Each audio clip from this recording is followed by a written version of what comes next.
하나님은 다윗에 대해 내 마음에 합한 사람이라고 했습니다.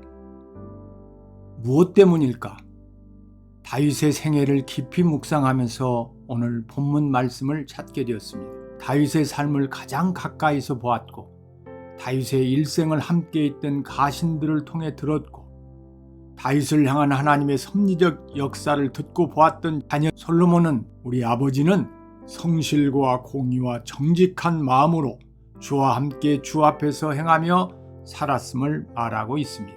살아있는 동안이나 죽은 후에 여러분의 자녀들이 여러분의 삶에 대해 이런 고백을 한다면 여러분은 행복하고 성공적인 인생을 사신 것이며 하나님께 무한한 축복을 받을 것입니다. 본문에서 주와 함께의 의미는 하나님과 함께 있는 상태만을 말하는 것이 아니라 신뢰와 사랑의 관계를 말합니다.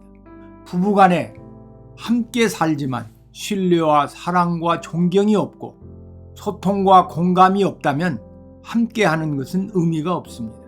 주와 함께란 말은 신뢰와 사랑의 관계 속에서 소통과 공감의 삶을 살았다는 의미입니다. 시편의 기록은 하나님과 함께 하는 삶이 어떤 것인가를 다윗이 하나님과 어떻게 얼마나 깊이 간절히 기도했는가를 통해 우리에게 보여주고 있습니다. 또 주의 앞에서는 하나님이 자신의 일거수일투족을 보고 계심을 인식하며 살았다는 뜻입니다. 하나님은 우리의 앉고 일어섬을 아시고 멀리서도 나의 생각을 밝히 아십니다. 그런데 중요한 것은 하나님은 외모를 보지 않고 중심을 보신다는 것입니다. 하나님은 우리의 속마음을 아십니다. 우리가 어떤 마음으로 사랑을 고백하고 어떤 마음으로 기도를 하며 어떤 마음으로 헌신을 하는지를 아십니다. 왜냐하면 하나님은 멀리 계시는 것이 아니라 내 안에 와 계시기 때문입니다. 우리들이 분명히 기억해야 할 것은 하나님은 우리를 구원하시기 위해 독생자를 주실 만큼 사랑의 하나님이시지만 우리의 죄 때문에 하나뿐인 아들이라도 십자가에 못 박을 만큼 공의의 하나님이라는 사실입니다. 오늘날 그리스도인의 가장 큰 잘못은 하나님을 사랑의 하나님으로만 알고 공의의 하나님이심을 망각하고 산다는 것입니다. 우리가 그 때와 그 방법과 그 내용은 알 수 없지만 하나님은 분명히 신문대로 거두게 하십니다. 하나님은 선악간에 분명히 심판하시는 분임을 기억하고 하나님 앞에서 살아야 합니다. 그러면 다윗의 삶을 추적해 보겠습니다. 첫째, 다윗은 성실한 마음으로 주와 함께 주 앞에서 살았습니다. 사무엘상 17장 34절로 35절에 다윗이 사울에게 말하되 주의 종이 아버지의 양을 지킬 때 사자나 곰이 와서 양떼에서 새끼를 물어가면 내가 따라가서 그것을 치고 그 입에서 새끼를 건져내었고 그것이 일어나 나를 해하고자 하면 내가 그 수염을 잡고 그것을 쳐 주겠나이다고 했습니다. 다윗이 자기에게 맡겨진 양을 목숨을 걸고 최선을 다해 성실히 길렀다는 말입니다. 여러분에게 맡겨진 일이 무엇이든 최선을 다할 때 최상의 복을 받습니다. 예수님은 마태복음 25장 14절로 30절에 달란트 비유에서 착하고 충성된 종아, 내가 적은 일에 충성하였음에 내가 많은 것을 내게 맡기리니 내 주인의 즐거움에 참여할지어다는 말씀에서 아주 적은 일이라도 성실하게 행할 때 하나님은 기억하시고 반드시 상급을 주십니다. 우리는 지금 이 세상에서 크고 많은 것을 받기 원하지만 하나님은 가장 귀한 것을 영원히 상급으로 분명히 주십니다. 믿음으로 성실하게 순종했던 아브라함은 하나님의 약속된 축복을 그 당시 이 세상에서는 너무 적게 받은 것 같지만 약속된 축복을 가장 귀한 것으로 영원히 상급으로 받았음을 성경은 증명해주고 있습니다. 둘째, 다윗은 공의의 마음으로 주와 함께 주 앞에서 살았습니다. 하나님의 공의를 알고 믿는 사람만이 공의의 삶을 살 수 있습니다. 하나님의 공의를 알고 믿은 다윗은 자신을 죽이려고 혈안이 되어 있는 사울 왕을 하나님께 맡겼습니다. 하나님이 옳다고 하면 옳고 가능하다 하면 가능한 것입니다. 하나님의 뜻이 공의이며 하나님의 말씀이 공의의 기준입니다. 다윗은 하나님의 말씀에 의지하여 철저히 순종했습니다.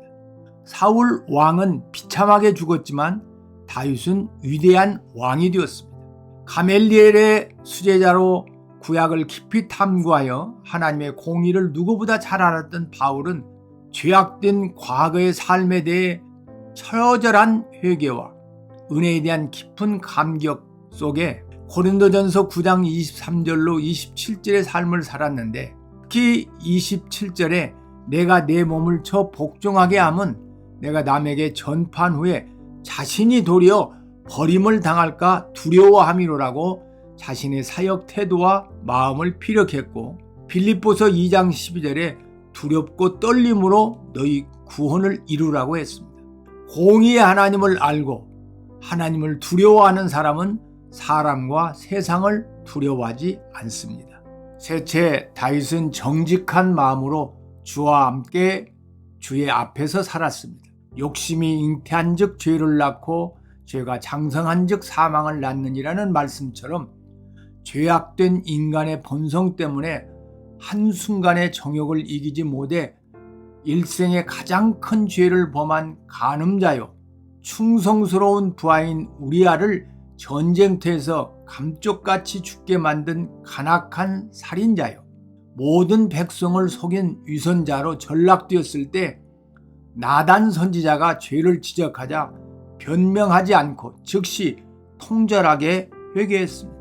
다윗은 하나님께 침상이 젖도록 눈물로 회개하며 주의 성령을 내게서 거두지 말아달라는 처절한 회개가 진심임을 안 하나님은 용서해 주었습니다. 사탄의 집중 공격에 넘어가지 않을 사람은 아무도 없습니다. 사탄의 집중 공격에 넘어졌던 베드로는 근신하라 깨어라 너희 대적 마귀가 우는 사자같이 두루다니며 삼킬 자를 찾나니 너희는 믿음을 굳게 하여 그를 대적하라고 엄명하고 있습니다. 사탄이 욕심을 갖게 할 때 기도하며 성령의 음성을 듣고 순복해야 합니다.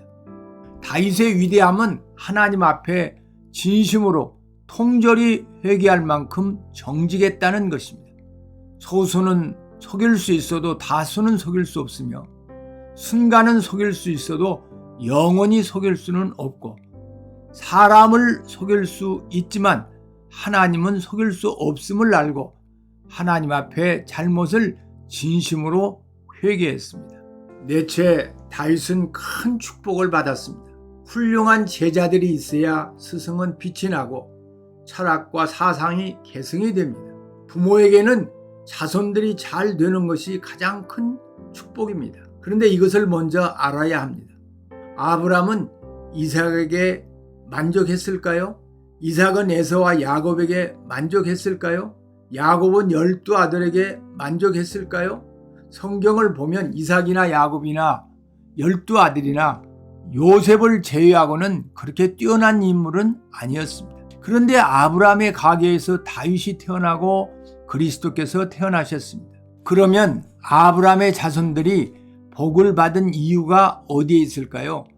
창세기 22장 1절로 16절에서 아브라함의 절대 믿음과 절대 순종을 보시고 하나님께서 창세기 22장 17절로 18절에 내가 내게 큰 복을 주고 내 씨가 크게 번성하여 하늘의 별과 같고 바닷가의 모래와 같게 하리니 내 씨가 그 대적의 성문을 차지하리라. 또 내 씨로 말미암아 천하 만민이 복을 받으리니 이는 내가 나의 말을 준행하였음이라는 말씀에 약속의 성취와 이유가 있습니다. 분당 우리들 교회 이찬수 목사님은 자신의 아버님은 시골에서 개척교회로 작은 교회를 섬기면서 목회가 너무 힘들어 금식 기도하다가 소천하셨는데 아버님의 절대 믿음과 절대 순종의 삶이 헛되지 않아 자신은 실력이 안 되는데 이상하게도 좋은 사람들을 만나고 좋은 선택과 결정을 하게 되고 하나님이 생각지 못한 은혜들을 주셔서 대교회를 할 수 있게 되었다고 간증하는 것을 들었습니다. 우리들이 주와 함께 주의 앞에서 성실과 공의와 정직한 삶을 살면 자신도 틀림없이 복을 받고 자손들도 복을 받습니다. 혹 당대에는 복을 받지 못해도 자손 때에는 반드시 복을 받습니다. 아멘.